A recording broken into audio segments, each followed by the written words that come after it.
El más notable entre los debates que tuvieron lugar en los albores de esta nueva era fue el asunto del continuo, como se encuentra en el libro de Daniel. Para 1901, un líder adventista en Alemania, Luis Conradi, había introducido nuevamente la definición protestante del continuo, es decir, que el continuo que se menciona en el libro de Daniel representa el ministerio de Cristo en el santuario, mientras que los pioneros del adventismo entendieron que el continuo representaba el paganismo.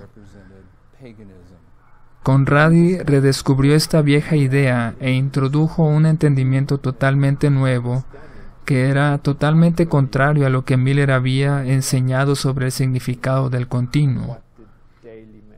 Básicamente, Miller había entendido, a través del uso de la metodología correcta, y en contraste con lo que cualquier otro teólogo había entendido antes, que el continuo tenía que ser un símbolo o una palabra que representara el paganismo. Durante el tiempo de A. G. Daniels, W. W. Prescott, incluso Wagner y otros, es muy evidente que obtuvieron su falsa opinión sobre el continuo del protestantismo apóstata. Esa era la antigua visión del continuo. Así que volvieron al protestantismo apóstata en contra de la voluntad de Dios y resucitaron esto en la mente de la gente. La única forma en que puedes creer que Antíoco Epífanes es el cuerno pequeño es yendo a los métodos del mundo, a los métodos del protestantismo apóstata y del catolicismo, a sus métodos de interpretación bíblica. Esa es la única manera en que puedes conseguir esa falsa interpretación. Esto está conectado directamente con el asunto del continuo. Si no estudias el significado del continuo, no puedes entender cómo una palabra tan pequeña puede hacer una diferencia tan grande. Pero en medio de todo el debate, un punto que creo que es muy importante de ver, en medio de este debate que tenían sobre el significado del continuo, era que un lado siempre decía, la hermana White dice, en Primeros Escritos, página 74, que aquellos que proclamaron el mensaje del primer ángel eran los que tenían la interpretación correcta sobre el continuo. ¿Quiénes eran aquellos que proclamaron el mensaje del primer ángel? Los milleritas. Los proclamaron en un periodo de tiempo muy específico, desde 1840 más o menos hasta 1844, cuando terminó esa proclamación. Así que estas personas tenían la interpretación correcta sobre el continuo, y vemos que así fue representado en el diagrama. Entonces, esa es la interpretación correcta. Entonces, ¿qué tendrías que hacer para contradecir una declaración tan clara? Ya sea que tengas que dudar del espíritu de profecía, lo cual estaba sucediendo, o tienes que cambiar el texto y elaborar un argumento teológico, cosa que también hicieron. Ambas cosas sucedieron para poder deshacerse de esta declaración tan clara que defiende las sendas antiguas.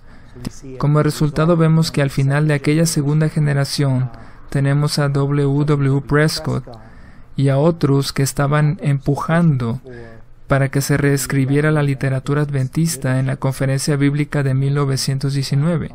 Así que una vez que comienzan a analizar escritos de la Elena de White, quieren actualizarlos y modernizarlos, quieren tomar sus libros antiguos y hacer nuevas ediciones y corregir aquellos errores que tenían según ellos. Sin embargo, esos errores solo estaban en sus propias mentes, en su propia autoexaltación y creencias sobre sus propias habilidades. El hilo de oro que une los diversos temas examinados en la última parte del siglo XIX y en la primera del siglo XX es la interpretación. Esta nueva generación de adventistas parecía haber olvidado la forma en que el Señor los había conducido y lo que les había enseñado en el pasado.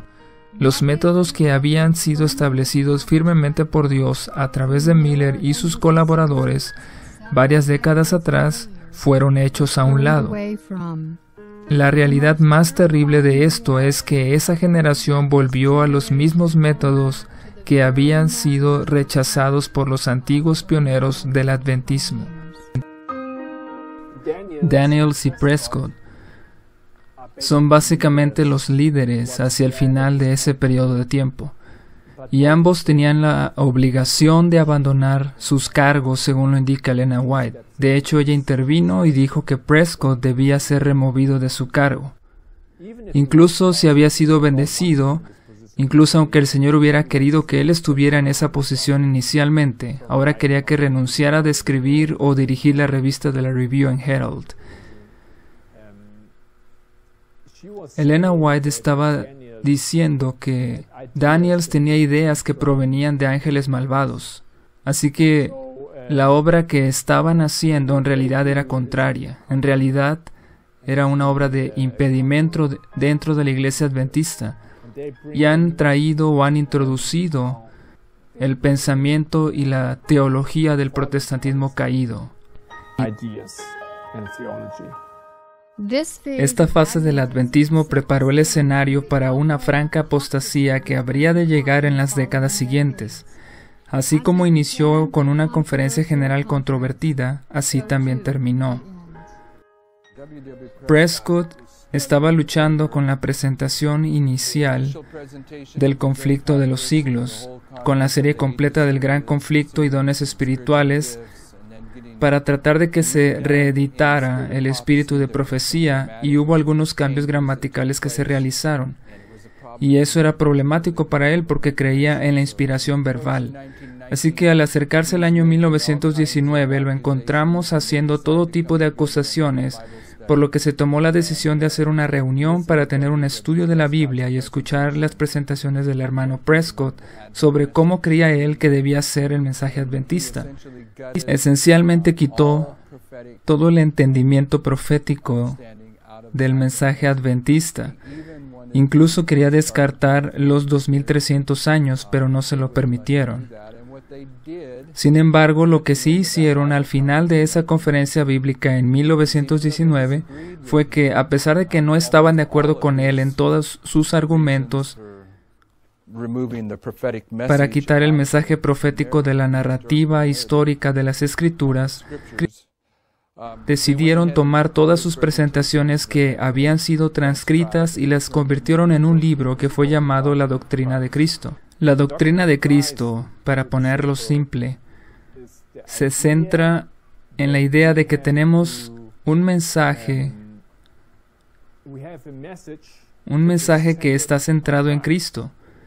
Y aunque esto no suena mal en sí mismo, pero esta aproximación cristocéntrica significa para Prescott que hay que deshacerse de todo lo demás. De manera que solo tenemos a Cristo, solo tenemos el mensaje de Cristo en la cruz y nada más. Tal vez suene un poco extremo como lo he explicado, pero ese es el resultado. Es la consecuencia de este libro y de su obra. Este libro se convirtió inmediatamente en un libro importante en la educación de los futuros pastores y maestros dentro de la iglesia. Prescott desarrolló la idea de que, por un lado, está la profecía y por otro el Evangelio. Y tenemos que centrarnos en el Evangelio. Nuestro mensaje solo es: Cristo murió por nosotros. Ese es el lado bueno, el lado fácil, el lado amoroso de todo esto, pero deja a un lado el juicio. No hay una espada que separe lo verdadero de lo falso y no tenemos ese aspecto. No digo que lo haya negado oficialmente, pero básicamente se deshace de esa parte. Y este no fue el siguiente paso, sino que ya estaba sucediendo. Y es lo que tenemos en nuestra iglesia hoy en día. Sucede muy a menudo que ya no se predica profecía porque oficialmente está bien, dado que tenemos un enfoque cristocéntrico. El enemigo de las almas ha procurado introducir la suposición de que habría que realizarse una gran reforma entre los adventistas del séptimo día, y que esta reforma consistiría en renunciar a las doctrinas que están en pie como las columnas de nuestra fe, y que habría de comenzar un proceso de reorganización. Si se efectuara esta reforma, ¿qué resultaría? Los principios de verdad que Dios, en su sabiduría, ha dado a la iglesia remanente serían descartados. Nuestra religión sería cambiada. Los principios fundamentales que han sostenido la obra durante los últimos 50 años serían considerados como error. Se establecería una nueva organización. Se escribirían nuevos libros de una nueva orientación. Se introduciría un sistema de filosofía intelectual. Los fundadores de este sistema irían a las ciudades y harían una obra maravillosa. Por supuesto, se tendría en poca cuenta el sábado y también al Dios que lo creó. No se permitiría que nada se interpusiera en el camino del nuevo movimiento. Los dirigentes enseñarían que la virtud es mejor que el vicio, pero habiendo puesto de lado a Dios, resolverían depender sobre el poder humano que no tiene valor sin Dios.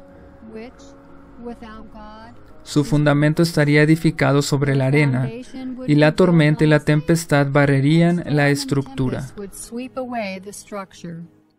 Así que la idea de que el nombre del libro es la doctrina de Cristo y de que lo que llamamos cristocéntrico es el énfasis de colocar allí a Cristo, y se debe a que ya es una falsificación de Cristo. Ese libro es un símbolo del momento en que ese falso Cristo entró al adventismo.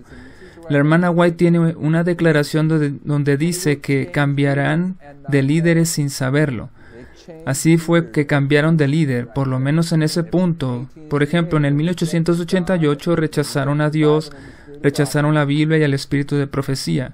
Pero con ese libro, La Doctrina de Cristo, la tercera generación de adventistas proféticamente cambió de líder y ni siquiera se dieron cuenta. No se puede tener el Evangelio sin la profecía.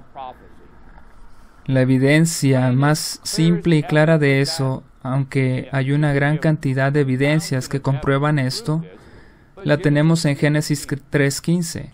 Génesis 3:15 es la semilla del Evangelio. Allí tenemos tanto el Evangelio como la profecía. No puedes leer Génesis 3:15 si ven la profecía y el Evangelio mezclados. Sin embargo, esto es lo que muchos hombres dentro del adventismo se han esforzado por hacer, separar esos dos elementos, y no puede hacerse eso. Una vez que el adventismo adoptó la postura cristocéntrica de la Biblia, que había sido presentada por Prescott, perdió la palabra profética más segura. Y a eso le siguió rápidamente la decadencia espiritual. Nuestra iglesia da un paso muy atrevido de vuelta hacia el mundo.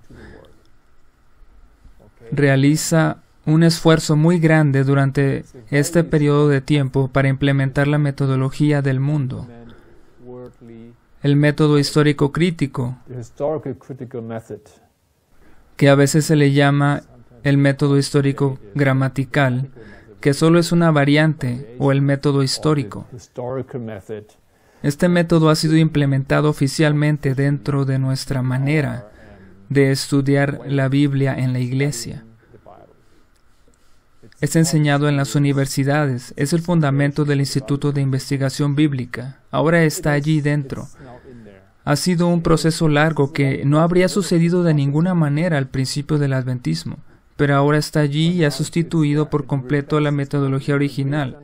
Debemos entender que esta metodología reemplaza a la palabra del profeta. Algunos dicen, no necesitamos a la hermana White para que nos diga qué es lo que significa algo. Ni siquiera podemos usar sus declaraciones porque se contradicen, no tanto en su contenido, sino porque su metodología contradice la forma en que entienden la Biblia si utilizan los métodos modernos.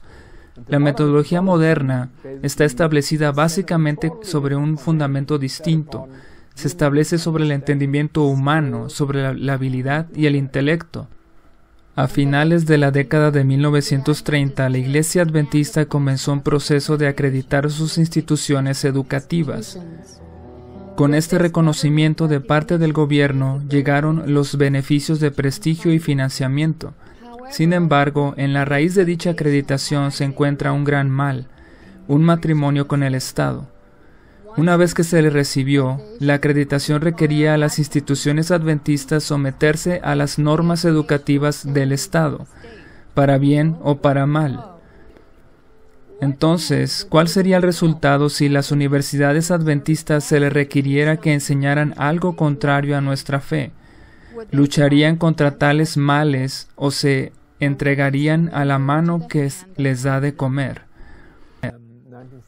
En 1931, nuestra iglesia decidió que nuestras instituciones educativas necesitaban estar bajo el paraguas del Estado. Los programas del Estado serían ahora reconocidos y las instituciones teológicas serían las primeras. Y luego las de salud serían colocadas bajo el Estado. Es decir, seguirían las reglas y los principios del Estado, recibirían el dinero, etc. Y todo esto deshizo aquella seguridad que tiene una educación bien establecida, que es totalmente independiente del mundo. Uno de los elementos que vemos en la contrarreforma que trajeron los jesuitas fue el sistema educativo y la forma en que abordaron ese asunto. Así que podemos ver que el adventismo comenzó con el estudio de la Biblia. Miller era un granjero, ¿cierto? Y creemos que podemos estudiar la Biblia por nosotros mismos, que no necesitamos ser eruditos, que no tenemos que recibir un entrenamiento en escuelas de teología, que no necesitamos saber hebreo y griego. Sin embargo, en el adventismo tenemos instituciones educativas. Elena White es muy clara sobre lo que cree que se debe enseñar en nuestras escuelas, pero ese consejo sigue siendo ignorado. Por ejemplo, terminamos poniendo a gente en nuestras escuelas que fue entrenada en las escuelas del mundo. En nuestras escuelas de teología tenemos ministros que asisten a escuelas protestantes para obtener títulos de manera que puedan estar calificados, y esto conduce a la acreditación. Así que la acreditación es simplemente tener una escuela que es reconocida por alguien más. En este caso, serían las iglesias protestantes, quienes reconocen a nuestra escuela para poder dar títulos. Podríamos decir, por ejemplo, bien, vamos a tener una escuela que enseñe a la gente a ser psicólogos. Bueno, pues quizá lo podrías tener, pero aquí estamos hablando sobre teología, así que eso no tiene sentido. Esto es Babilonia y el mensaje del segundo ángel dice, ha caído Babilonia. Las iglesias protestantes constituyen Babilonia. Así que ir a esas escuelas para obtener aprobación es un paso extremadamente peligroso. Y el fruto de eso, por supuesto, lo vemos sucediendo en la tercera generación, después de la conferencia bíblica de 1919. Así que allí tenemos una acreditación completada. Si alguien mira los primeros escritos de los pioneros y luego mira a lo que se produce en las universidades de Andrews hoy en día, encontraría un agudo contraste. Simplemente hay un sistema de estudio, una metodología completamente distinta. En un intento por ser vista más favorablemente por los protestantes, la Iglesia Adventista mantuvo reuniones secretas con dos autores protestantes altamente respetados. El resultado de esas reuniones fue el libro titulado Preguntas sobre Doctrina, un libro de una nueva orientación que socavaría el fundamento sobre el cual el Señor había construido su iglesia. Aquí tengo el libro Preguntas sobre Doctrina, que fue publicado en 1957. La publicación de este libro se basa en las instigaciones de este hombre aquí, Walter Martin, que publicó este libro, El reino de las sectas. Él era un protestante experto, no estoy seguro si todavía vive. En aquel tiempo, en los años 40 y 50, él era considerado un experto dentro del mundo cristiano para identificar las sectas, por eso así se llama su libro. La Iglesia Adventista en este momento de la historia ya no quería ser considerada como una secta. Ya habían estado recibiendo esa acusación desde el periodo de los Milleritas. Así que Leroy Froome y otros iniciaron un diálogo con Walter Martin con el propósito de corregir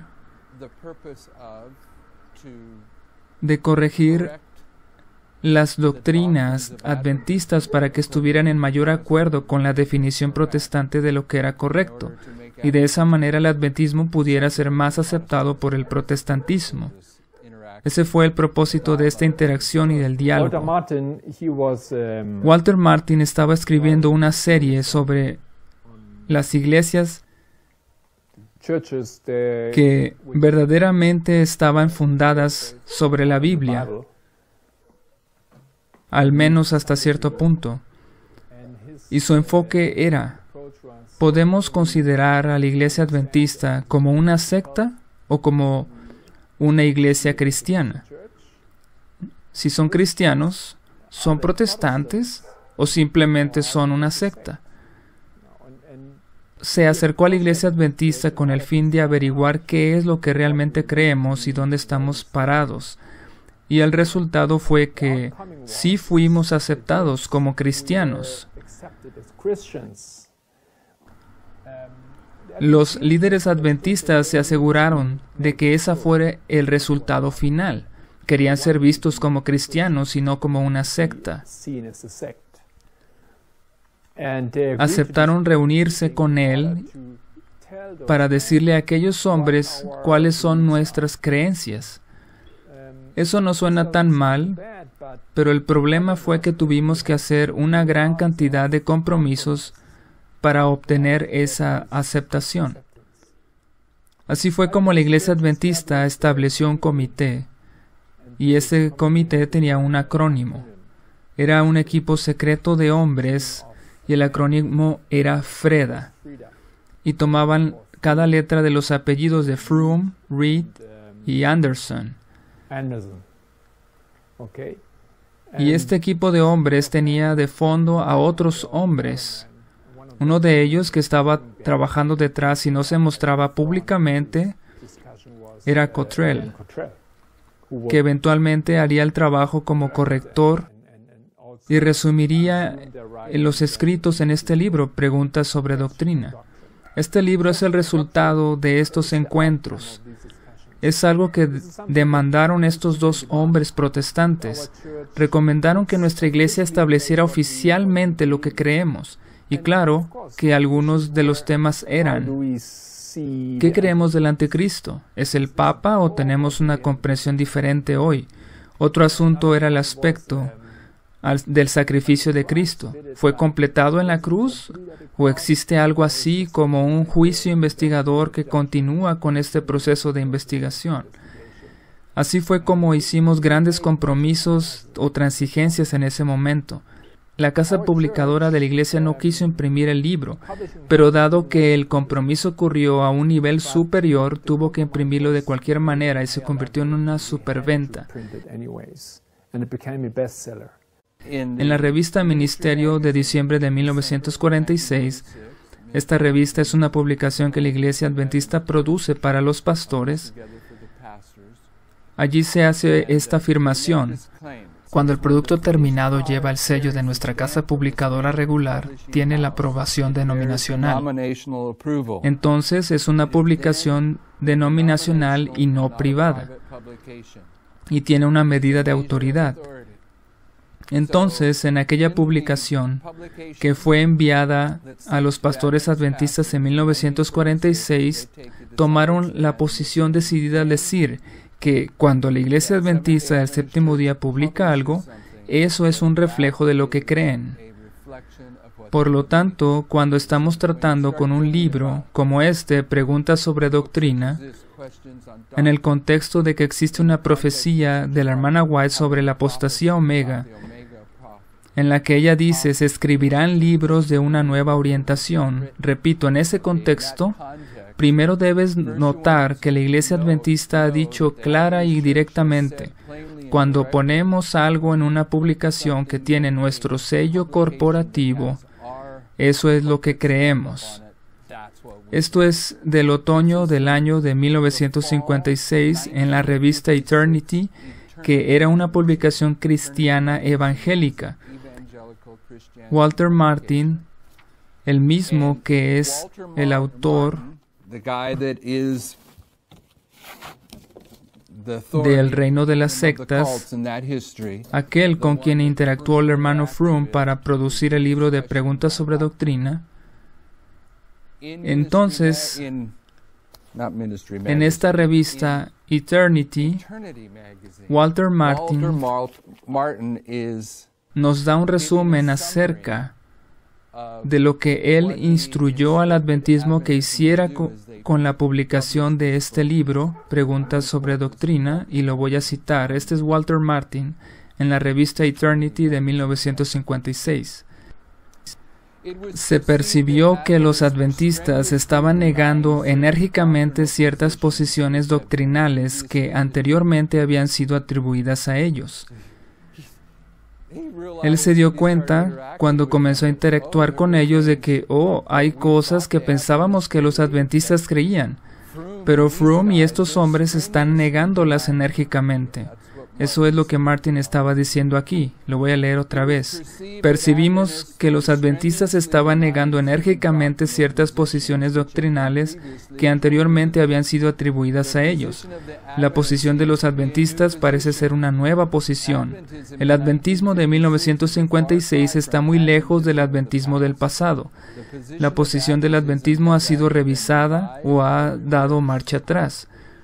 Los dirigentes de la Iglesia Adventista del Séptimo Día repudiaron que la observancia del sábado sea algo básico para la salvación o de alguna manera un medio de salvación. Esa es una de las cosas que fueron repudiadas.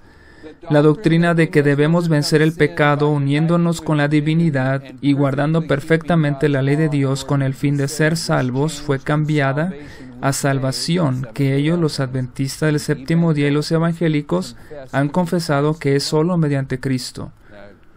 Ahora, si no estás familiarizado, y parece que muchos no lo están, con lo que significa salvación solo por Cristo, es posible que al escuchar esto digas amén, porque nuestra salvación solo es mediante Cristo, pero en este contexto significa que Cristo es simplemente nuestro sustituto, pero no nuestro ejemplo.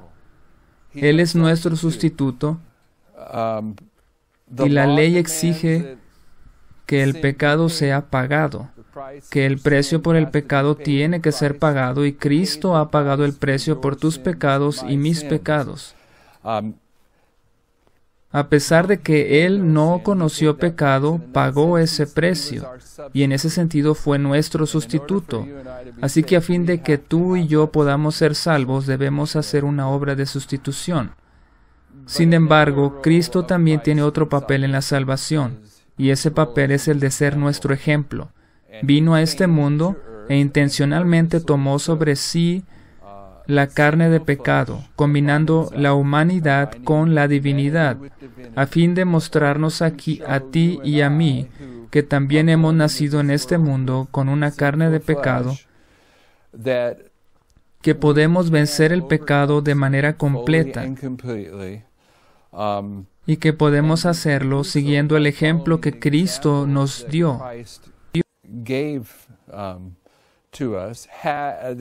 El argumento se desarrolla hasta el punto en este debate, y lo voy a mencionar por si alguien no está familiarizado con esto, de que Cristo fue perfecto como ser humano o en su humanidad, al igual que lo fue Adán antes de que cayera.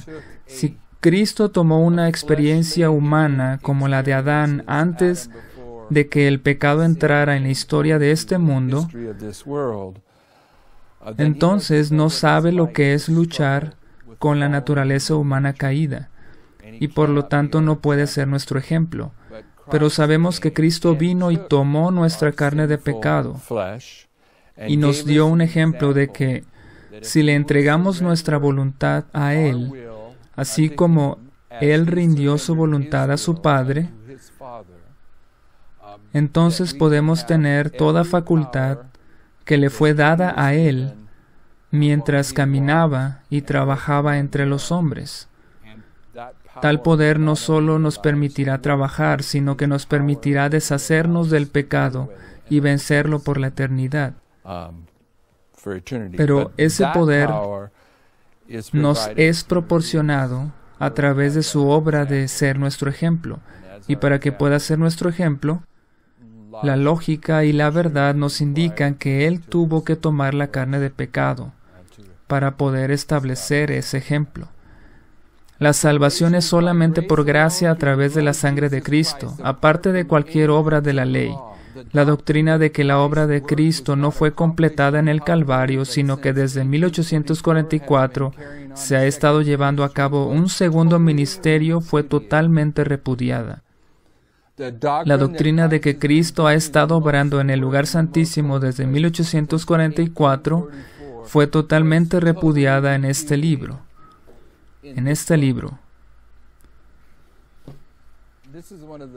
Este es uno de los puntos de batalla en aquella historia. Allí el adventismo estaba repudiando el concepto de que la salvación va más allá de solo la cruz, para satisfacer a los protestantes. Y la hermana White dice una declaración en el conflicto de los siglos: la obra que Cristo está haciendo en el lugar santísimo del santuario celestial es tan esencial, usa esa palabra, esencial, como la obra que hizo en la cruz. La enseñanza de que Cristo tomó la naturaleza caída del hombre sobre sí mismo y venció el pecado con esa naturaleza fue desconocida una y otra vez por los líderes responsables de la Iglesia Adventista y fue repudiada con horror. Así que técnicamente desde 1957, el adventismo ya no cree que la obra que Cristo está haciendo en el lugar santísimo es esencial. No creen que Cristo tomó la naturaleza pecaminosa del hombre. No creen que Cristo es nuestro sustituto y nuestro ejemplo. Solo creen que es nuestro sustituto. Y eso fue consagrado en este libro en 1957. Y este es el argumento principal que muestra que al final de la tercera generación, esta generación inicia con la publicación del libro La Doctrina de Cristo, en el que el Cristo profético es eliminado de la Biblia por Prescott. Y al terminar esa generación, siendo esta generación de la que la hermana White profetizó que se escribirían libros de una nueva orientación, finaliza con el libro Cuestiones sobre Doctrina, en el cual el adventismo publica oficialmente que su teología de la salvación es idéntica a la del protestantismo apóstata. Por esta razón, marcamos allí la oscuridad que precede a cada movimiento de reforma, iniciando en 1957. En 1968, y quiero plantear una pregunta aquí, ¿andarán dos juntos si no estuvieran de acuerdo? Después de que el anciano Pierre Lanars, el anciano Roland Hextant, el anciano Leif Tobiasen de la Universidad de Andrews, se reunieron con el Papa Pío VI, la Iglesia Adventista del Séptimo Día, y un secretario del Vaticano, se unieron a un brazo del Consejo Mundial de Iglesias llamado The World Confessional Families, que ahora se conoce como The Christian World Communions. Los adventistas del Séptimo Día se unieron a la Comisión de Fe y Orden del Consejo Mundial de Iglesias como observadores personales. Esto es en 1968, y por años la Iglesia Adventista ha dicho: nos hemos unido a este Consejo Mundial de Iglesias y algunas de sus organizaciones, pero solo somos observadores personales. Lo que no le dicen a sus adventistas laicos es que si eres un observador personal, eso significa que eres un miembro con voto completo. Así que desde 1968 en adelante, la Iglesia Adventista ha estado en la cama con el papado. tomando decisiones con el papado, con derecho a tener un voto completo. Para mí, yo definiría eso como oscuridad. Hermanos y hermanas, solo pensemos acerca de esto. Desde 1968 han estado trabajando con el Consejo Mundial de Iglesias como miembros con derecho a voto, y en 1982 también firmaron el documento llamado Bautismo, Eucaristía y Ministerio del Consejo Mundial de Iglesias. Eso significa que aceptan la posición sobre la Santa Cena tal como es sostenida por la Iglesia Católica. Y permítanme leer esto del Conflicto de los Siglos, página 59. La institución bíblica de la Cena del Señor fue sustituida por el sacrificio idolátrico de la misa. Por lo tanto, cuando concordaron en ese concilio, estaban diciendo que la misa católica es tan válida como la Cena del Señor. Eso también es de la hermana White. La institución bíblica de la Cena del Señor fue sustituida por el sacrificio idolátrico de la misa. Los sacerdotes papales aseveraban que con su momería sin sentido podían convertir el pan y el vino en el cuerpo y sangre verdaderos de Cristo. Con blasfema presunción se arrogaban el poder de crear a Dios, el creador de todas las cosas. Se obligaban a los cristianos, so pena de muerte, a confesar su fe en esta horrible herejía que insultaba al cielo. Multitudes que se negaron a ello fueron entregadas a las llamas.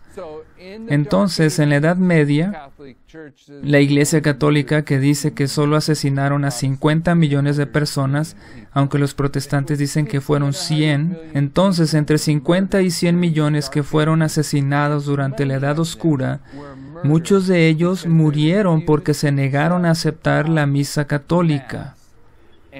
Y en 1982, la Iglesia Adventista del Séptimo Día firmó un acuerdo con el Consejo Mundial de Iglesias diciendo que la misa católica está bien.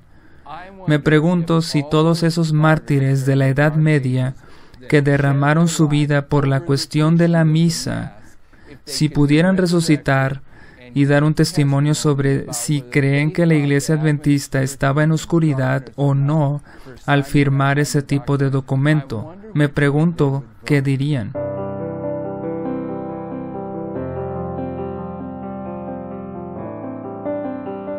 Ya hemos recorrido 1400 años en los anales de la historia sagrada, desde el momento en que se levantó el papado en la Edad Media hasta el gran movimiento milerita de 1798 a 1844. Hemos visto el pequeño grupo de los primeros adventistas que aceptó el sábado en 1846 y se desarrolló hasta el establecimiento de la Iglesia Adventista del Séptimo Día en 1863. Luego del rechazo de la lluvia tardía en 1888 hasta la publicación de los libros heréticos, La Doctrina de Cristo y Preguntas sobre Doctrina. Ahora llegamos a la última generación de la historia de esta tierra. El adventismo, cegado por las doctrinas erróneas que se habían introducido en la Iglesia, estaba a punto de perderse un notable cumplimiento de la profecía, uno que apuntaría a la inminente segunda venida de Cristo. Se trataba de una batalla del conflicto entre los símbolos bíblicos del Rey del Sur y el Rey del Norte, mencionados en la profecía de Daniel 11, que estaba a punto de acontecer. Manuscritos Liberados número 13, página 394. Desde mi perspectiva humana, esta es la referencia más importante que hace el espíritu de profecía Daniel 11. Dice, no tenemos tiempo que perder, tiempos angustiosos están delante de nosotros, el mundo se encuentra agitado con el espíritu de guerra. Pronto acontecerán las escenas de angustia habladas en las profecías. Las profecías del capítulo 11 de Daniel casi ha alcanzado su cumplimiento total. Aquí la hermana White está haciendo referencia a Daniel 11 y dice que casi ha alcanzado su cumplimiento total, lo cual significa que no está completamente finalizado. También dice en El conflicto de los siglos, página 356, que el tiempo del fin es 1798, y dado que ella vivió buen tiempo después de 1798, cuando escribe esto, de hecho estamos hablando del año 1904, ya habían pasado muchos años desde 1798. Sin embargo, todavía nos está hablando sobre el cumplimiento futuro de Daniel 11. La profecía del capítulo 11 de Daniel casi ha alcanzado su cumplimiento total. Mucha de la historia que ha tenido lugar en el cumplimiento de esta profecía se repetirá. Entonces, si la hermana White estaba viviendo después de 1798 y sin embargo nos está señalando a ti y a mí un cumplimiento todavía futuro de Daniel 11, está en proceso de cumplimiento pero no ha llegado a su final total, y nos dice que una clave para entender Daniel 11 es que mucha de la historia previa que ya se cumplió antes de que ella escribiera eso, se repetirá durante la conclusión de Daniel 11. Daniel 11:40 dice, y al tiempo del fin, esto es 1798. Por lo tanto, el cumplimiento futuro debe referirse a los versículos que vienen después de 1798. Sería el versículo 40, parte B, hasta el 45. Esa sería la porción o heredad de Daniel, que casi ha alcanzado su cumplimiento completo. Por lo tanto, nos está diciendo que cuando llegamos al fin del mundo como pueblo de Dios, en algún momento después de 1798, debemos mirar la profecía de Daniel 11. Y también en el libro Mensajes Selectos, tomo 1, página 141, nos dice, la mayor y más urgente de todas nuestras necesidades es la de un reavivamiento de la verdadera piedad en nuestro medio. Procurarlo debiera ser nuestra primera obra. Así que si nuestra primera obra es procurar un reavivamiento, también en Testimonios para los Ministros, página 113, nos dice, cuando los libros de Daniel y Apocalipsis sean mejor comprendidos, se verá entre nosotros un gran reavivamiento. Entonces nos dice que nuestra mayor necesidad es un reavivamiento, pero también nos dice que es a partir del estudio de los libros de Daniel y Apocalipsis que se producirá ese reavivamiento. Lo que estamos entendiendo es que Jesús ilustra el final desde el principio. Y el principio del adventismo es la historia milerita. En 1798, que era el tiempo del fin, que aparece en Daniel 11:40, y también en ese año el libro de Daniel fue desellado y Guillermo Miller fue utilizado para llevar la luz que fue revelada en esa historia. Esa luz fue puesta en un mensaje que probó al movimiento millerita y colocó a un grupo de personas en una relación de pacto con el Señor, mientras que los protestantes estaban siendo pasados por alto en aquel tiempo. Y debido a que Jesús ilustra el final desde el principio, sabemos que en nuestra historia, después de un periodo de oscuridad desde 1957 a 1989, hay una promesa de que en el tiempo del fin, el libro de Daniel sería desellado en 1989, y lo que fue sellado en aquel tiempo fue Daniel 11:40-45. Esta verdad fue diseñada por Dios para producir el reavivamiento final entre el pueblo de Dios y para desarrollar la clase de personas que llamamos los 144,000. Ahora veamos la profecía que la hermana White, a través de la inspiración, nos dice que conducirá a nuestro reavivamiento, que es nuestra mayor y más urgente necesidad. El versículo 40 dice, pero en el tiempo del fin el rey del sur contenderá con él, y el rey del norte se levantará contra él como una tempestad, con carros y gente de a caballo, y muchas naves, y entrará en los países e inundará y pasará. Entonces, el tiempo del fin nos menciona en el conflicto de los siglos que es 1798, por lo que podríamos leerlo así. En el tiempo del fin, el 1798, el rey del sur contenderá con él. Y si vas al libro de Urias Smith, Pensamientos sobre Daniel y Apocalipsis, que la hermana White lo refiere como la mano ayudadora de Dios, Allí te dirá que en Daniel 11, que por cierto es el único lugar donde vas a ver la guerra directamente ilustrada entre el rey del sur y el rey del norte. Recordemos que en ese capítulo el rey del sur es un poder que controla Egipto y el rey del norte es el que controla Babilonia. Aunque Urias Smith va a mencionar que Babilonia es Siria a medida que va abordando ese tema.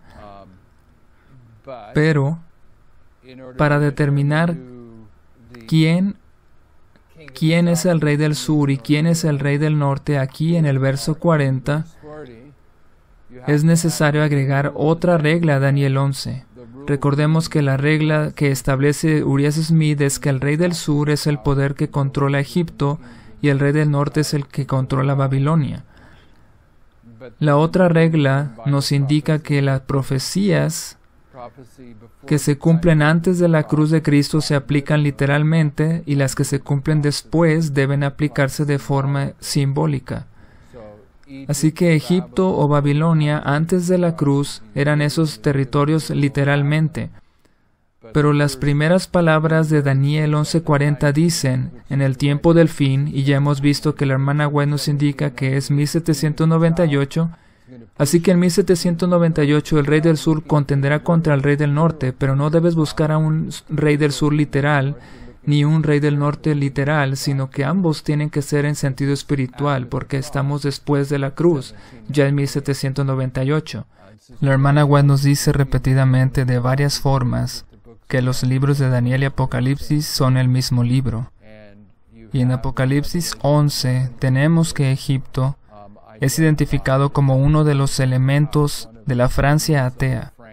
Allí habla de Egipto y Sodoma como los símbolos de Francia. Y eso no tienes que deducirlos solo a partir de la Biblia,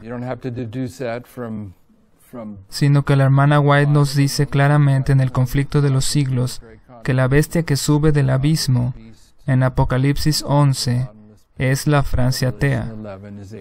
Egipto, que era la Francia atea durante 1798, y en el verso 40 dice, y en el tiempo del fin, 1798, Egipto contenderá contra él. Y como dijimos, Egipto era la Francia atea.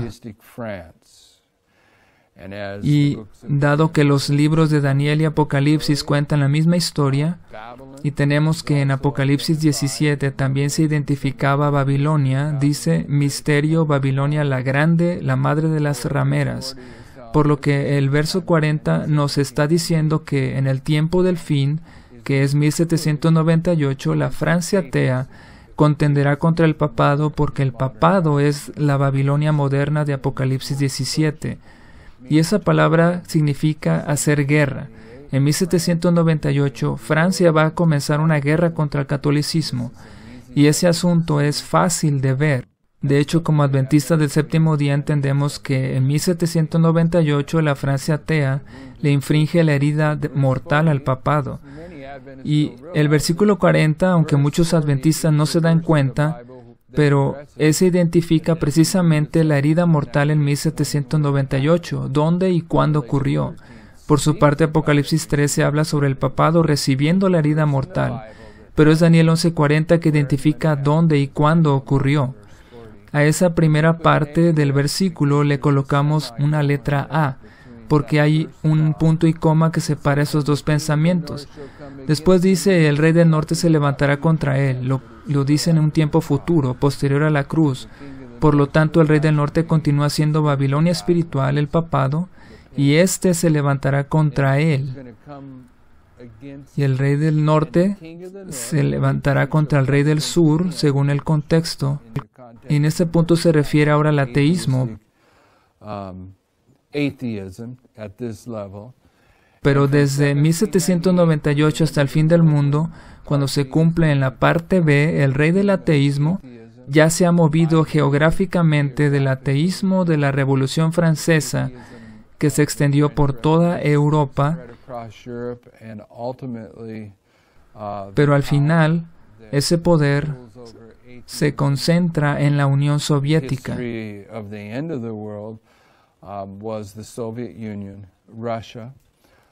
Rusia, que aparece proféticamente en 1917 con la revolución bolchevique durante el mes de octubre, que coincide exactamente con el mismo mes y año en que sucedieron también las apariciones de Fátima. Así que en 1917 es una fecha muy significativa para la Roma moderna, el papado. Las apariciones de Fátima, mientras que para Rusia también es un año significativo, que Rusia es el rey del sur. Entonces en el versículo 40 dice, y el rey del norte, es decir, el papado, se levantará contra la Unión Soviética como una tempestad.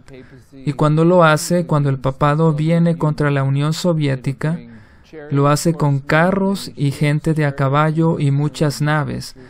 En la profecía, los carros y la gente de a caballo representan poder militar y las naves representan poder económico. Y la historia nos dice que en 1989 la Unión Soviética fue derrumbada mediante una alianza entre los Estados Unidos y el Vaticano, una alianza secreta que fue llevada a cabo por Ronald Reagan y el Papa Juan Pablo II.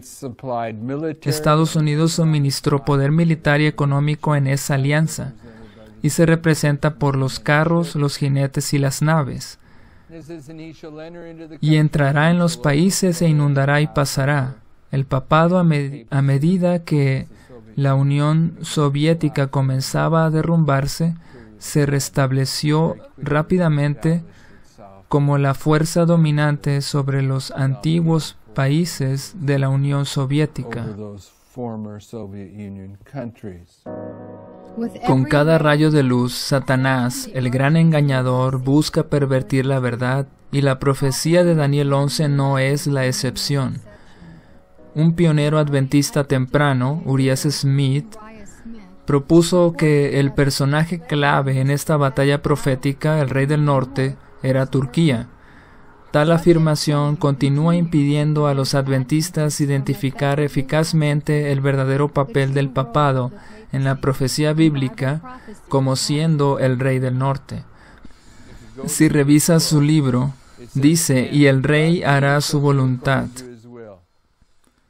Y con el fin de entender quién es el rey, tienes que ir a los versos anteriores al contexto, y en ellos Uriah Smith comenta que de los versos 31 hasta el 35 representa el papado. Sin embargo, al llegar al verso 36, donde dice, y el rey, ahora Uriah Smith comenta, si pudiéramos decir un rey, entonces veríamos una nueva potencia que está siendo introducida en ese verso. De este modo, Uriah Smith cambia una palabra, la palabra el, por la palabra un, porque sabe que si en realidad dice el rey, entonces tiene que ser el mismo rey del que viene hablando en los versículos anteriores. Además, el hebreo no deja ninguna posibilidad para cambiar esta palabra a un rey. Así que Uriah Smith comenzó a enseñar esta falsedad durante el tiempo en que Jaime White todavía estaba vivo.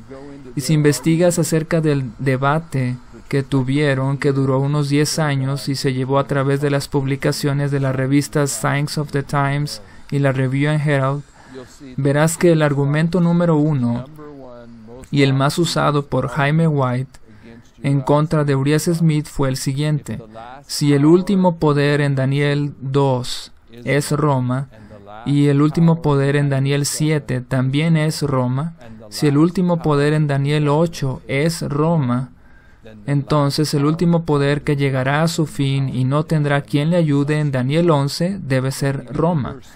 Cuando llegamos al versículo 40, y no lo voy a leer ahora, pero tenemos que en el versículo 36, donde Uriah Smith cambia esa palabra, crea un modelo profético totalmente diferente. También va a cambiar la interpretación del rey del sur en la historia que él mismo va a identificar como sucediendo en el tiempo del fin.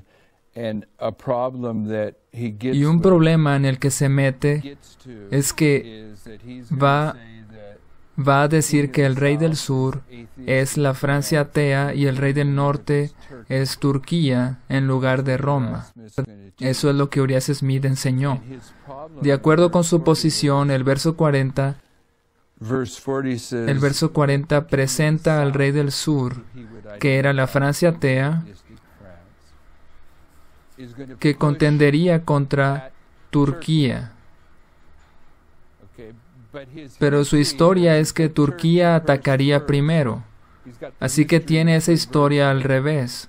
Pero eso es solo porque de nuevo aquí en el verso 36 cambió el rey por un rey. Una y otra vez vas a ver un intento de parte de Satanás para oscurecer el papel de Roma en la profecía bíblica de los últimos días, tal como lo vemos aquí en Daniel 11. Eso es exactamente lo que hizo Urias Smith al introducir a Turquía en la narrativa cuando no pertenece allí. Las escenas relacionadas con la obra del hombre de pecado constituyen las últimas características claramente reveladas en la historia de este planeta. La última obra del papado o el hombre de pecado se predice claramente en las Escrituras. Perder u ocultar esta información coloca al alma en el mayor peligro. La crisis de la ley dominical, que es el acto supremo en el conflicto entre Cristo y Satanás, está casi sobre nosotros. El mensaje de Daniel 11, 40 al 45 es el mensaje mediante el cual se decidirán nuestro destino eterno. Así que el verso 40 comienza en el tiempo del fin en 1798. El verso 40 parte B, el tiempo del fin es en 1989 y llega hasta Daniel 12:1, que es el cierre de la gracia para los seres humanos. Por lo tanto, los versículos 41 al 45 nos hablan de la historia desde el tiempo del fin hasta el cierre de la gracia. Y este fue el conocimiento que fue desellado en 1989. Este conocimiento es el que será rechazado por aquellos que son declarados impíos en Daniel. Ese conocimiento es el que será entendido y enseñado por los que son declarados sabios. En el versículo 41 dice que entrará a la tierra gloriosa. Así que al terminar la historia del versículo 40, el papado, que es el verdadero rey del norte en esta controversia, va a conquistar a los Estados Unidos, que es la tierra gloriosa, y eso sucede en la ley dominical. En ese punto de la historia, como adventista del séptimo día en los Estados Unidos, recibirás ya sea el sello de Dios o la marca de la bestia. Por lo tanto, lo que estés haciendo con el desarrollo de tu carácter antes de que se cumpla el versículo 41, mientras continuamos viviendo en el versículo 40, determinará tu salvación o tu perdición. Este aumento de conocimiento es para prepararnos y poder estar firmes durante un tiempo cuando no habrá más intercesión por la humanidad, que vendrá después de Daniel 12:1. Nunca ha habido un mensaje de vida o muerte que sea más serio que el mensaje que fue desellado en 1989 en relación con los últimos 6 versículos de Daniel 11. El mensaje de Daniel 11, 40 al 45 constituye una parte de lo que se conoce como la lluvia tardía, el mensaje que ha de madurar la cosecha para la venida del Hijo de Dios. Pedid a Jehová lluvia en la estación tardía, y Jehová hará relámpagos, y os dará lluvia abundante, y hará descender sobre vosotros la lluvia temprana y la tardía. En el oriente, la lluvia temprana cae en el tiempo de la siembra. Es necesaria para que la semilla germine. Gracias a las influencias de estas lluvias fertilizantes aparecen los tiernos brotes. La lluvia tardía cae hacia el final de la temporada, madura el grano y lo prepara para la siega. El Señor emplea estos fenómenos de la naturaleza para ilustrar la obra del Espíritu Santo. Así como el rocío y la lluvia caen al principio para que la semilla germine y luego para que la cosecha madure, así será el Espíritu Santo para que lleve a cabo el proceso del crecimiento espiritual a través de sus etapas. La maduración del grano representa la terminación de la obra de la gracia de Dios en el alma. Mediante el poder del Espíritu Santo se ha de perfeccionar en el carácter la imagen moral de Dios. Debemos ser totalmente transformados a la semejanza de Cristo. La lluvia tardía solo puede ser dada a aquellos que han limpiado el templo del alma de toda contaminación. El pecado debe ser abandonado para recibir el rocío celestial, el cual llega en el momento en el que desciende el poderoso ángel de Apocalipsis 18 y alumbra toda la tierra con su gloria.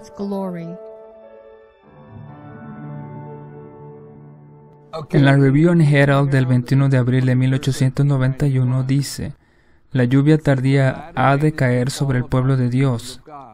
Estamos diciendo que la lluvia tardía es un mensaje. La lluvia tardía ha de caer sobre el pueblo de Dios. Un poderoso ángel descenderá del cielo, y toda la tierra será iluminada con su gloria.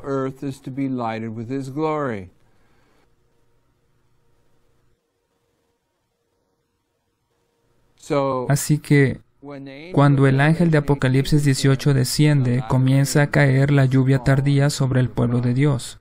También dice: ¿estamos listos para tomar parte en la gloriosa obra del tercer ángel? Es entonces cuando comienza la obra del tercer ángel, en el 9:11. ¿Están nuestros vasos limpios para recibir el rocío celestial? ¿Tenemos contaminación y pecado en el corazón? Si es así, limpiemos el templo interior y preparémonos para los aguaceros de la lluvia tardía.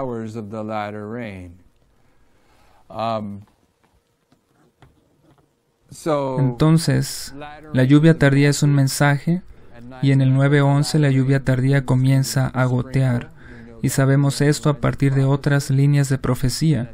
También es en ese punto que dos clases comienzan a desarrollarse, según la manera en que reciben estos mensajes.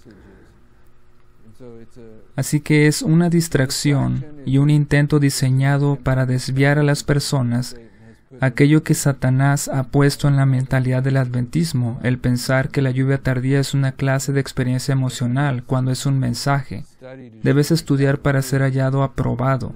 Hay una cita donde la hermana White dice que se nos requiere que seamos estudiantes de profecía. Nuestra falta de voluntad para entender el mensaje profético refleja nuestra falta de voluntad para recibir la lluvia tardía.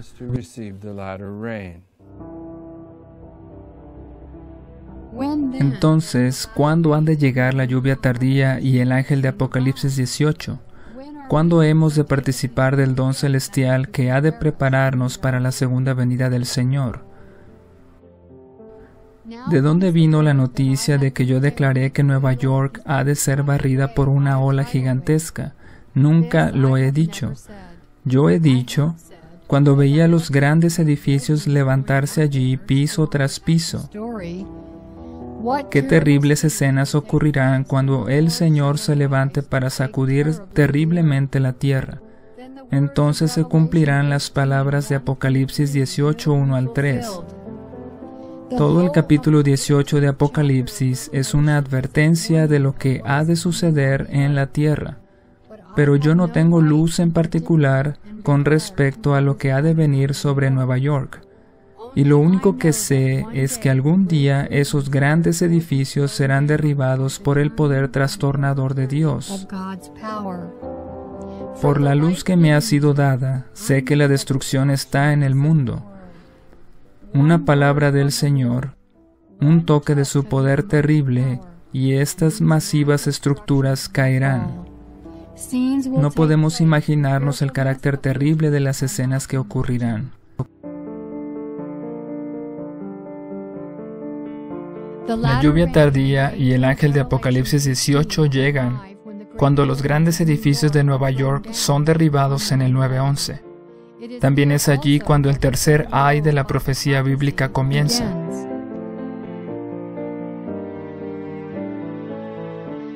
Según el entendimiento que tuvieron los pioneros adventistas sobre las trompetas, hay una importante conexión entre estas y la obra del Islam. No es una coincidencia que el 11 de septiembre de 2001, las Torres Gemelas de Nueva York fueron derribadas y se inició una guerra mundial contra el terrorismo islámico. Según una creencia islámica, allí inició la tercera yihad. Así, por la mano de la providencia, concuerda con el tercer ay de la profecía bíblica. Por lo tanto, puedes ver cuando desciende el ángel de Apocalipsis 18, iluminando la tierra con su gloria, y esta debe ser la luz provista para el fin del mundo. Por lo tanto, es un punto decisivo y también una crisis, tanto en la historia de la Iglesia como la de las naciones. Es bastante fácil de ver a los autores seculares del periodo del tiempo del 11 de septiembre, y hay muchas referencias de estos autores comentando la importancia de lo que sucedió allí, diciendo, este es un punto decisivo en la historia del mundo, es un punto decisivo en la historia de los Estados Unidos. De manera increíble, la hermana White usa esa misma expresión, y también fue un momento decisivo en la historia de la Iglesia Adventista. Hay periodos que son puntos decisivos en la historia de las naciones y de la Iglesia. En la providencia de Dios, cuando llegan estas diferentes crisis, la luz para este tiempo es dada. Si se la recibe, hay progreso espiritual. Si es rechazada, siguen la decadencia espiritual y el naufragio. El Señor en su palabra ha revelado la obra agresiva del Evangelio, tal cual ha sido llevada a cabo en el pasado y lo será en el futuro, incluso hasta el cierre del conflicto, cuando las agencias satánicas harán su maravilloso movimiento final. Por la misma palabra entendemos que las fuerzas que están ahora operando darán comienzo al último gran conflicto entre el bien y el mal, entre Satanás y el príncipe de la oscuridad y Cristo, el príncipe de la vida. Pero el triunfo venidero para los hombres que aman y temen a Dios es tan seguro como su trono está establecido en los cielos.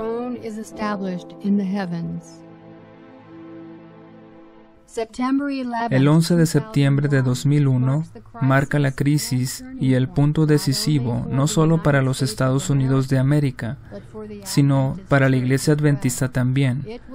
Fue en septiembre de 2001 que la Iglesia Adventista requirió a que sus empleados aprendieran técnicas de formación espiritual a fin de que pudieran estar dentro de sus filas.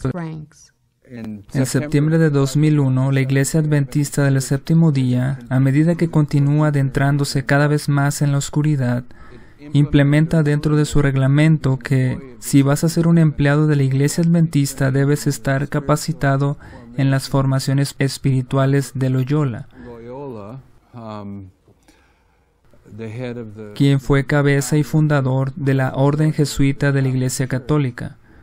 Y mientras volvía a revisar estas notas, encontré algo que me pareció muy interesante. Y es que estas técnicas fueron introducidas primero en el adventismo, no en el 911. Más bien fue que en el 911 la Iglesia finalmente dijo que debe ser enseñado en esto si quieres recibir tu cheque, ya sea que haces un pastor o simplemente trabajes en una escuela o en cualquier otro lugar. Pero ¿cuándo supones que la Iglesia Adventista introdujo por primera vez los ejercicios espirituales de Ignacio de Loyola?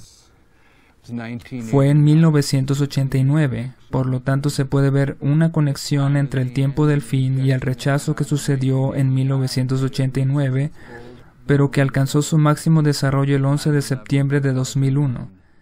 Pero ahora, para ser empleado en la Iglesia Adventista, tienes que ser como un hipnotismo que viene del canal de la Orden Jesuita de la Orden Católica. El gran acontecimiento del 11 de septiembre de 2001, que marca la lluvia tardía, el descenso del ángel de Apocalipsis 18 y el tercer ay, son de importancia infinita. Dios te requiere que su pueblo vea estos cumplimientos proféticos y viva y limpie el templo del alma de toda contaminación para poder reflejar perfectamente su carácter. La señal de su venida no puede pasar inadvertida. Cuando tratamos con el asunto de la lluvia tardía al principio, llegamos a entender una palabra clave que fue reconocer. En el pasaje al que me referí, dije que la página 507, donde dice, el Espíritu Santo podrá estar derramándose en los corazones alrededor de nosotros, pero no lo reconoceremos ni lo recibiremos. Esas son casi las palabras exactas. Pero la palabra clave aquí que llegamos a entender como más significativa fue reconocer. Ya hemos reunido 4 o 5 pasajes del espíritu de profecía. Es clara como el cristal diciendo que si no reconoces la lluvia tardía, tampoco podrás recibirla. Y esa es la cita clásica que la mayoría de los adventistas conoce, donde dice que la lluvia tardía estará derramándose en los corazones alrededor de ellos, pero no lo reconocerán o recibirán. Allí aparecen ambas palabras, reconocer y recibir. Tienes que poder reconocer la lluvia para recibirla. La primera vez que entendimos que el 9:11 era una señal de que la lluvia tardía había comenzado como un rocío, además de entender que era necesario reconocerla, luego llegamos a Lucas 21, donde hay una poderosa presentación respecto a esto.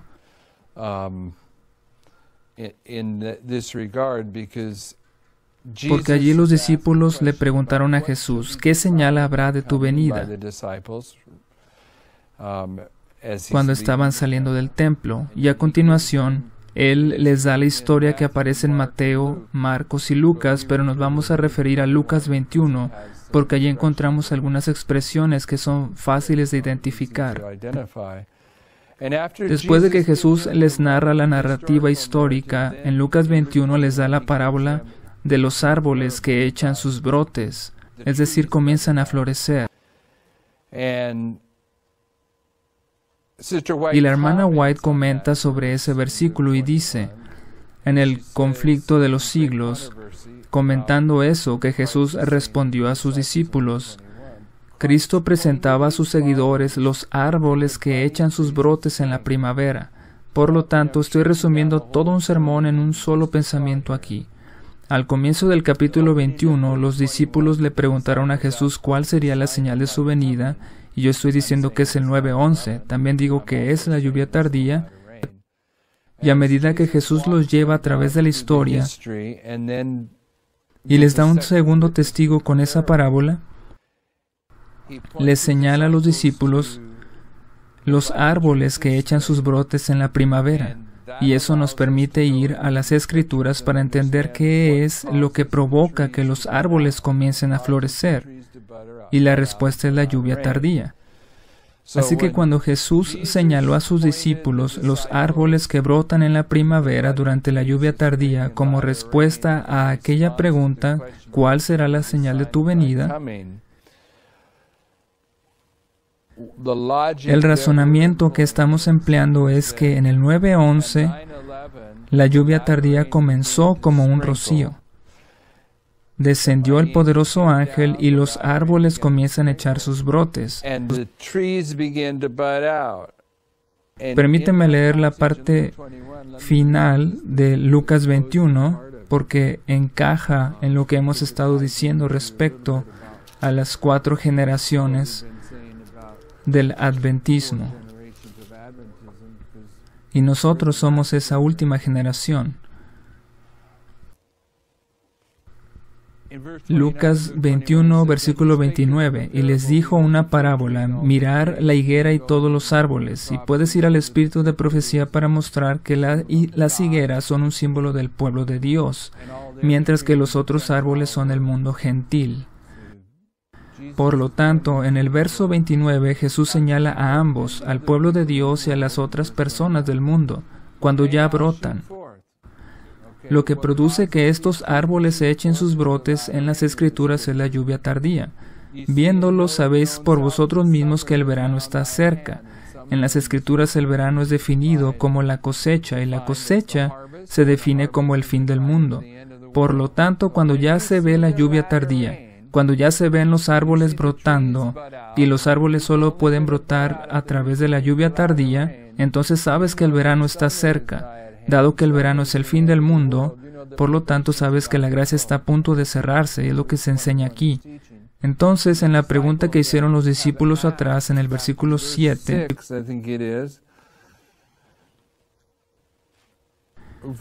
Y le preguntaron diciendo, Maestro, ¿cuándo será esto y qué señal habrá cuando estas cosas estén por suceder?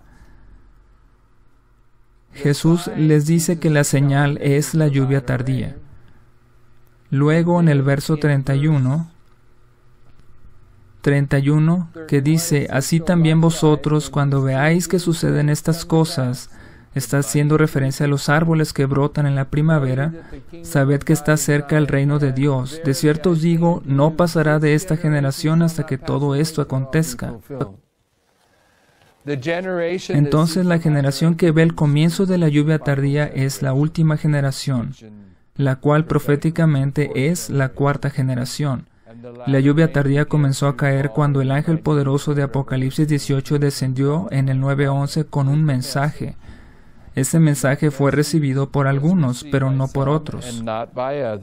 Así que este mensaje está produciendo que se echen esos brotes, que debe suceder para que luego venga la cosecha a partir de allí. Pero hay que reconocerlo para recibirlo. Es necesario reconocer que el 9:11 marca el inicio de la lluvia tardía, el comienzo del sellamiento de los 144,000 y el comienzo del juicio de los vivos. También es necesario reconocer que esta es la última generación de la historia de la tierra. Todo esto está señalado en Lucas 21. Y algo que me sorprende mucho de todo esto, y entiendo que los adventistas durante los últimos 160 o 170 años, o cuanto sea el tiempo que ha existido el adventismo, sus evangelistas y pastores siempre han dicho, somos la última generación. Incluso en el tiempo de la hermana White, ella lo colocó en el contexto, somos la última generación. Sin embargo, por primera vez, Lucas 21 nos ofrece un así dice el Señor que nos indica que el 9:11 marca la generación final de la historia de la tierra. Antes de la venida de Cristo en las nubes, todo el mundo se hundirá en una gran crisis de violencia y mal indescriptibles. Una crisis que ha sido predicha desde que la Iglesia Adventista fue fundada. La crisis de la ley dominical.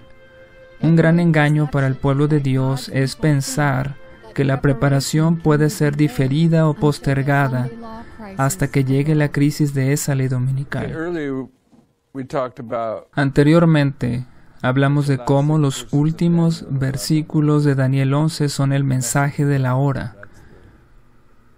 Este es el conocimiento que se abrió cuando el libro de Daniel fue desellado en 1989.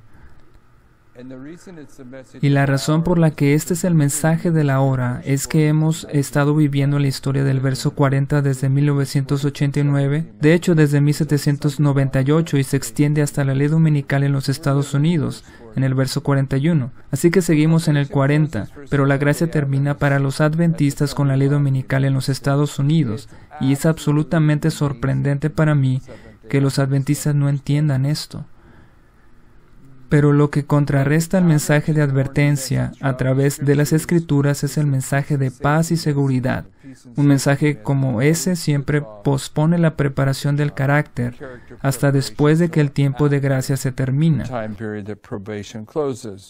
Así que si un adventista no reconoce que la gracia se termina con la ley dominical, está cayendo en el juego del mensaje de paz y seguridad. Repetidamente, la hermana White llama a la ley dominical como la gran crisis. Pero cuando se trata de la parábola de las 10 vírgenes, dice en el Conflicto de los Siglos, página 391, que la parábola de las 10 vírgenes de Mateo 25 ilustra la experiencia de los adventistas. Por lo tanto, el adventismo en el fin del mundo está cumpliendo la parábola de las 10 vírgenes, y allí acontece una crisis a la medianoche. Cuando se escuchó el clamor, aquí viene el esposo, salir a recibirle. Entonces la crisis golpea a la medianoche. Y cuando la hermana White comenta sobre esta característica de esta parábola, señala que el carácter nunca se desarrolla en medio de una crisis, sino que allí solo se demuestra. Por lo tanto, cuando entendemos que en la inspiración la ley dominical se refiere como la crisis, y también que estamos cumpliendo la parábola de las 10 vírgenes y que el clamor de medianoche es nuestra crisis y que en ese momento se demostrará si tenemos aceite o no, entonces nos damos cuenta de que necesitamos tener ese aceite. Y como ya hemos leído, ese aceite es el que desciende por los tubos de oro y representa los mensajes del Espíritu de Dios, y es deshonrado si los rechazamos. Necesitamos recibir el mensaje de la lluvia tardía y poner nuestras vidas en conformidad con ese mensaje antes de la ley dominical. Si esperamos hasta que llegue la ley dominical, entonces lo que estamos esperando es la marca de la bestia. Así que tenemos que estar establecidos en la verdad antes de que llegue la crisis. Y dado que hay una gran confusión respecto al entendimiento de la lluvia tardía, no solo porque somos laodicenses y fácilmente se nos confunde, sino también porque el final del antiguo Israel ilustra el final del Israel moderno. Uno de los principales engaños al final de la historia del Israel antiguo, que no les permitió aceptar a Cristo, fue que tenían un entendimiento equivocado sobre el reino que Él iba a establecer.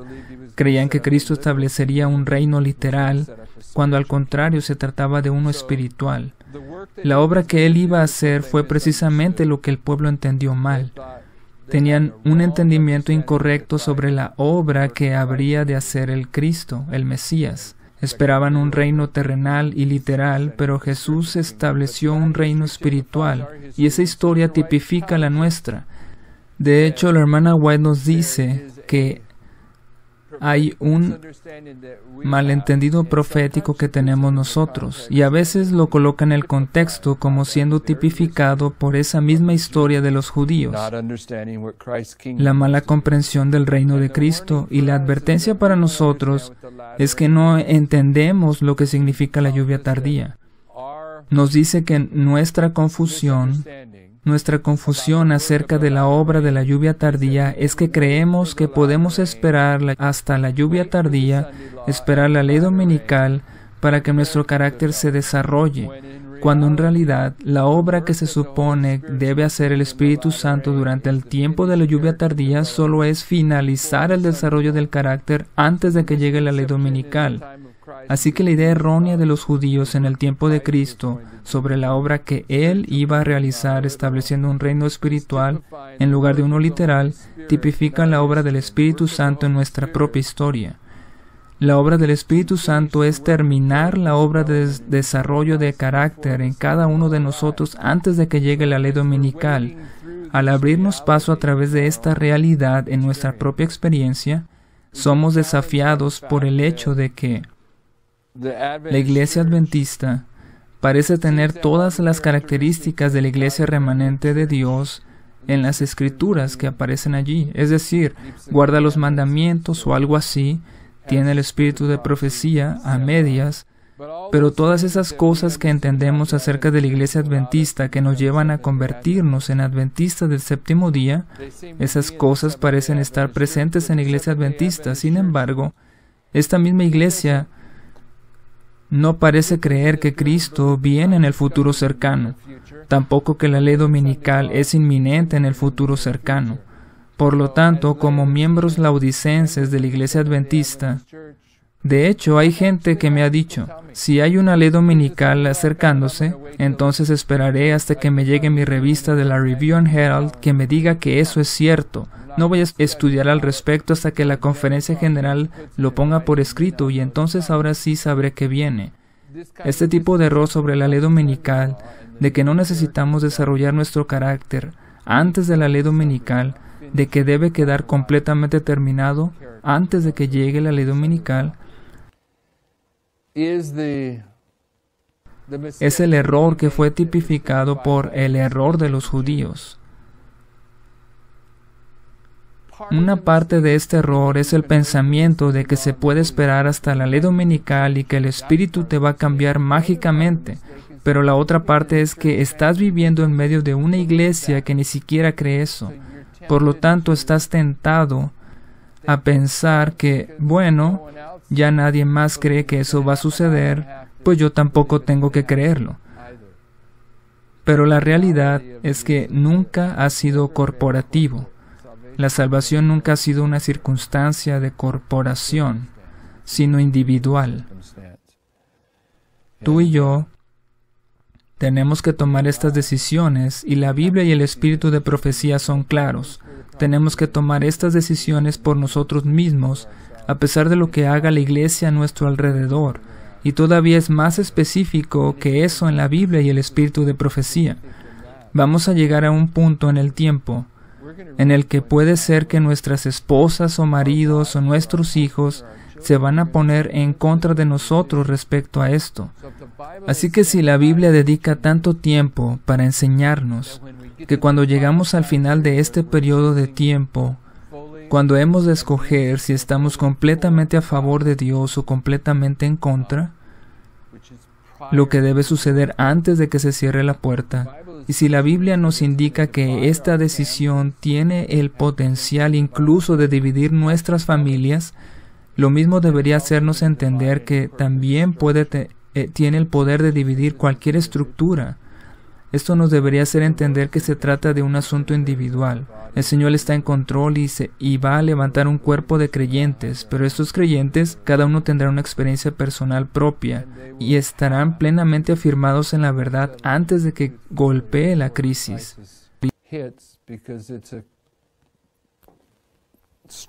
Porque existe una enseñanza poderosa y firme en la inspiración de que el carácter nunca se desarrolla en la crisis, sino que allí solo se demuestra.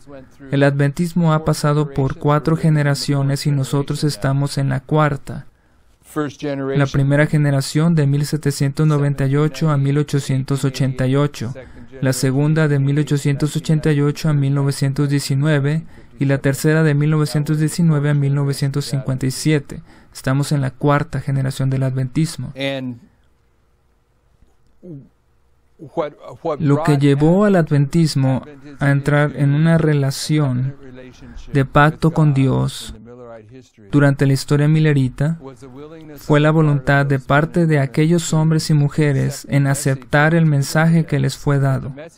Pero ese mensaje les fue dado primeramente cuando Dios escogió a Guillermo Miller para utilizarlo en la creación de una metodología que le permitiera llegar a comprender el mensaje para su tiempo. Al seguir la trayectoria histórica del adventismo en el contexto de estas 4 generaciones, te das cuenta de que uno de los principales ataques de Satanás contra el adventismo se centra en la metodología, hasta el grado de que, si tuviéramos que ir a cualquier seminario adventista del mundo en la actualidad, encontraríamos que todos enseñan la hermenéutica del protestantismo apóstata y del catolicismo. Y también veríamos específicamente que ya nos enseña la metodología de Guillermo Miller. Y si no hubiera otra cosa más que les impidiera entender cómo fue que los milleritas llegaron a entender el mensaje para su tiempo, un mensaje que fue conducido por el Señor según la hermana White. Pero a medida que llegamos aquí, al fin del mundo, en la 4ª generación del adventismo, se puede documentar cómo la metodología fue enterrada a propósito. Esto en referencia al sueño de Guillermo Miller del cofre, cuando se introdujeron monedas falsas y joyas falsas, basura y virutas, para ocultar la verdad y encubrir la metodología. Entonces te das cuenta de que en esta generación, cuando llegas al 911, tienes que volver a las sendas antiguas, y esto también significa volver a la metodología que ha sido minada, encubierta y destruida a través de la historia del adventismo. Si haces esto, entras en una senda y en una comprensión que es mucho más elevada de la que tiene la iglesia adventista. Te van a considerar como de mente estrecha, demasiado estricto y peculiar por la posición tan firme que sostienes. Y eso es lo que dice la visión. A medida que caminas, la senda se hace más estrecha. Y el asunto es más delicado, y es allí donde nos encontramos en este tiempo.